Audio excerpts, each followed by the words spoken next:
지뢰저와 함께 달려 Ready for action, let's go 추억 건물을 찾으러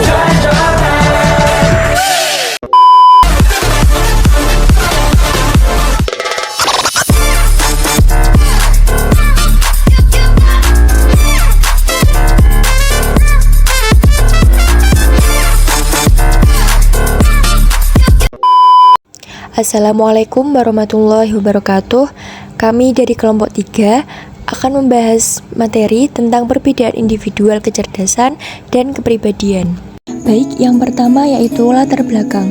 Kecerdasan dan kepribadian adalah dua konsep yang sering menjadi fokus dalam kajian psikologi dan pendidikan.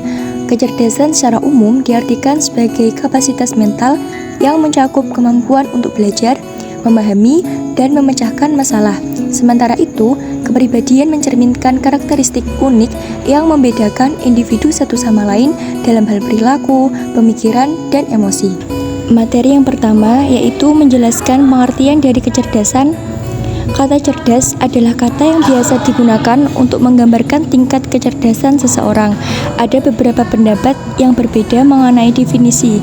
Di antaranya yaitu pendapat dari Kamus Besar Bahasa Indonesia 2019, kecerdasan adalah kemampuan untuk bereaksi atau beradaptasi dengan cepat dan tepat, baik dari fisik maupun mental, terhadap pengalaman baru, menjadikan pengalaman dan pengetahuan yang ada siap digunakan dalam menghadapi kondisi atau kenyataan baru.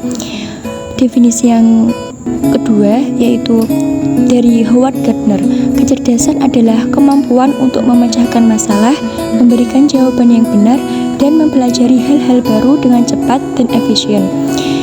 Menurut ahli yang ketiga yaitu dari Alfred Binet dan Theodore Simon, kecerdasan terdiri dari 3 komponen.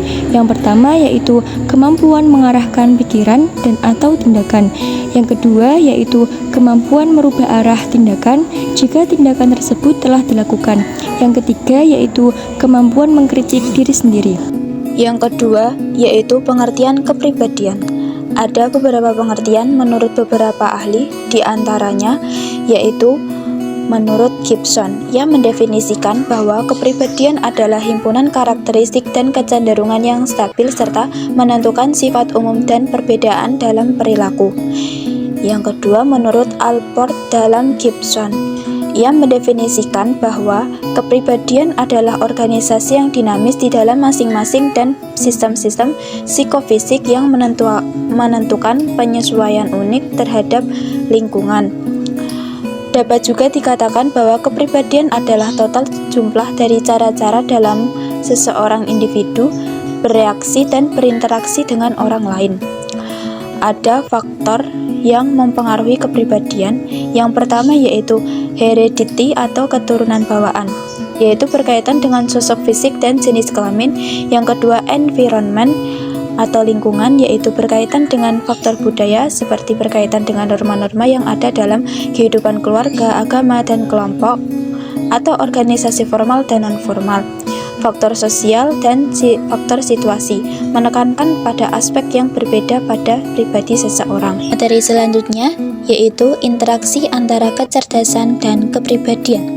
Kecerdasan yang umumnya didefinisikan sebagai kemampuan kognitif untuk memecahkan masalah, belajar, dan beradaptasi dengan lingkungan, berperan penting dalam pencapaian akademik dan keberhasilan di berbagai bidang.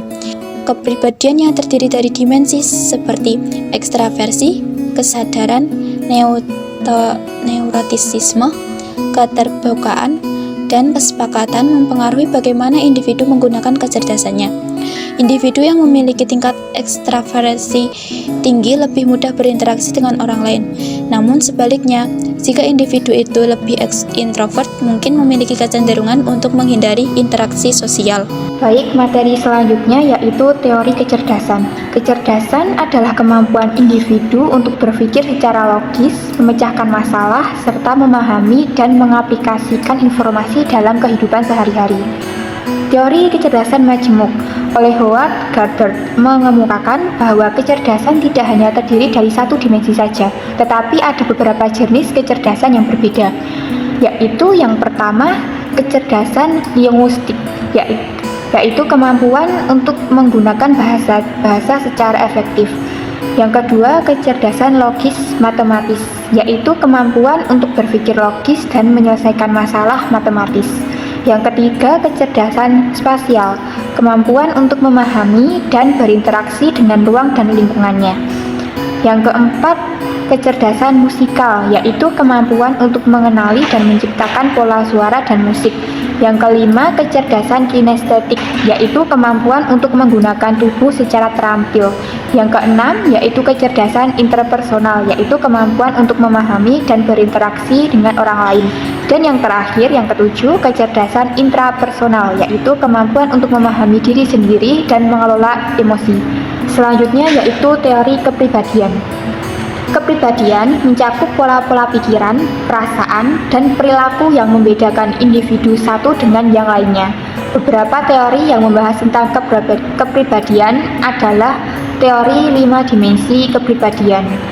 Teori ini mengidentifikasi 5 dimensi utama kepribadian yang dapat mempengaruhi cara siswa berinteraksi dengan lingkungan mereka. Yang pertama, ekstroversi, yaitu kepribadian yang cenderung terbuka, energik, dan lebih suka berinteraksi dengan orang lain. Yang kedua, neurotisisme, yaitu kecenderungan seseorang untuk mengalami emosi negatif seperti kecemasan, ketegangan, dan stres. Yang ketiga, keterbukaan terhadap pengalaman, yaitu tingkat rasa ingin tahu dan minat terhadap hal-hal baru, termasuk ide dan pengalaman baru. Teori kepribadian sosial oleh Albert Bandura mengemukakan teori belajar sosial yang menyatakan bahwa kepribadian berkembang melalui interaksi dengan lingkungan sosial. Bandura menekankan pentingnya modeling atau belajar melalui pengamatan di mana siswa belajar perilaku dan interaksi sosial dari orang-orang di sekitar mereka, misalnya teman sebaya, guru, dan keluarga. Baik, selanjutnya yaitu kesimpulan dari materi yang dijelaskan. Perbedaan kecerdasan dan kepribadian memainkan peran yang sangat penting dalam memengaruhi cara mereka belajar, berprestasi, dan berinteraksi dalam lingkungan sosial di sekolah. Teori kecerdasan majemuk oleh Howard Gardner menunjukkan bahwa kecerdasan tidak bersifat tunggal, melainkan mencakup berbagai bidang yang memengaruhi preferensi.